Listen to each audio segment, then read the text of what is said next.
আফ্রিদি যখন প্রথম অ্যারেস্ট হয় আমরা তো পত্রিকার মাধ্যমে আমরা ভিতর থেকে দেখেছি। তারপরে ও যখন জেল গেটে ওখানে নেওয়া হয় তখন রাতের বেলা কোথায় রাখবে সেটা নিয়ে কর্তৃপক্ষ ছিল যে একটা ভালো জায়গায় তো রাখতে হবে। সেই জায়গা থেকে মানে রাতে তো আর এক রুমে একা রাখা যাবে না। তখন তাকে জিজ্ঞাসা করছে তুমি কার পরিচিত কেউ আছে কিনা, তখন সে একটা নামই বলছে সিদ্দিকুর রহমান। তখন আমার রুমে আফ্রিদিকে এক রাত রাখা হয়েছিল এবং তখন সে খুব ট্রমার ভিতরে ছিল, কারণ এরকম পরিবেশ তো আসলে ওর যে এইজ, ওর যে জায়গা বা ওর যে সিচুয়েশন সেই জায়গা থেকে ও কখনো বিলো করে নাই। যেহেতু আল্লাহ উত্তম পরিকল্পনাকারী ওকে নিয়েছে সেই জায়গায় সারা রাত আমি যখন তাহাজ্জুদের নামাজ পড়ি তখনও দেখেছি ছেলেটা বারবার উঠে আসতেছিল এবং তাকে সেখানে যতটুকু আমার সাধ্যে, আমার যেহেতু মিডিয়া কর্মী, আমার যেহেতু মিডিয়ার পরিবারের সন্তান, আমাদেরই সন্তান, আমি তাকে সেখানে খাবারের রাতের ব্যবস্থা করেছি। পরের দিন আলোচনা করে তাকে তার একটা রুম সেটেল করে দিয়ে সেখানে তার এই যে লোকদেরকে দিয়েছি তাকে স্বাভাবিক করার জন্য। আসলে ও তো আমার অনেক পরে গিয়েছে, আমি যেহেতু তখন ওই জেলখানা থেকে খাপ খাইয়ে নিয়েছি। আমি যেহেতু দিন শেষে অভিনেতারা সব জায়গার সব পরিস্থিতি মোকাবেলা করতে পারে, তার জ্বলন্ত প্রমাণ আমি জেলখানায় দিয়েছি। সত্যিকার অর্থে যেটা, সেই পরিবেশে ওকে কিভাবে মানানো যায়, কিভাবে রাখা যায়, যতটুকু করা যায়, এবং সেই জায়গা থেকে আমরা বসে আলোচনা করে ওকে বোঝানো জায়গাটা ছিল। তার পরবর্তীতে কিন্তু তার বাবাও দুর্ভাগ্যবশত জেলখানায় অবস্থান করেছে। তখন বাপ ছেলে একসাথে, জিনিসটা খুবই দুঃখজনক আমি মনে করি বাংলাদেশের প্রেক্ষাপটে। অপরাধী হয়ে যদি বাপ সন্তান একসাথে প্রবেশ করে তাতে দুঃখ নাই, আমি মনে করি তাদের অপরাধ নাই। তারা আমার মতো নির্দোষভাবেই তাদেরকে ভিতরে দেওয়া হয়েছে।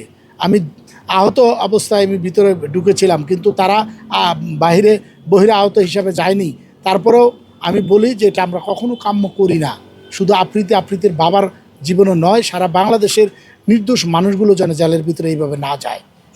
আমি তার কয়েকদিনের যে অ্যাক্টিভিটিস দেখেছি সে আসলে প্রচণ্ড আকারে আপসেট ছিল যে আমরা বাংলাদেশেতে আমরা এমন কিছু করি নাই, বড় তালিকাভুক্ত অপরাধী না যে আমরা আসলেই ওখানে থাকব।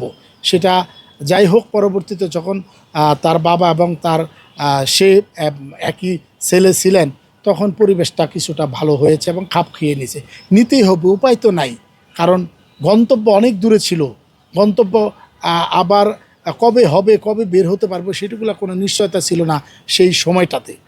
অবশ্যই কান্না করেছি, কান্না করি না এটা বললে ভুল হবে। চোখের পানি একাধিকবার পড়েছে, আর হৃদয়ের চোখের পানি প্রতিনিয়তই ক্ষরণ হতো, কারণ হৃদয়টা তো কাউকে দেখাতে পারতাম না। দিন শেষে তো শিল্পী মানুষ, মনে হতো যে কারো কোনো অন্যায় করলাম না, কারো কোনো অন্যায়ের চিন্তাও মাথায় নিলাম না, তারপরেও আমাকে কাঁদতে হচ্ছে। তবে যতটা পারছি, আল্লাহ পাক সহায়ক, যতটা পারছি নিজের চোখ থেকে, এবং দৃশ্যমান পানিগুলো খুব কম পড়েছে, কিন্তু হৃদয়ের যে অশ্রু সেটা প্রচুর পরিমাণে পড়েছে, এবং সেটা কাউকে আসলে বুঝাইতেও পারবো না। ভাইয়া, জেলে থাকা অবস্থায় সব থেকে বেশি আপনি মিস করেছেন কাকে? সব থেকে আমি সবসময় সব থেকে বেশি মিস করে মাকে। আমার মাকে আমি প্রচণ্ড আকারে মিস করেছি। আমার একমাত্র সন্তান, আমার পৃথিবী বলে যাকে আমি আখ্যায়িত করি, সিদ্দিকুর রহমানের পৃথিবী।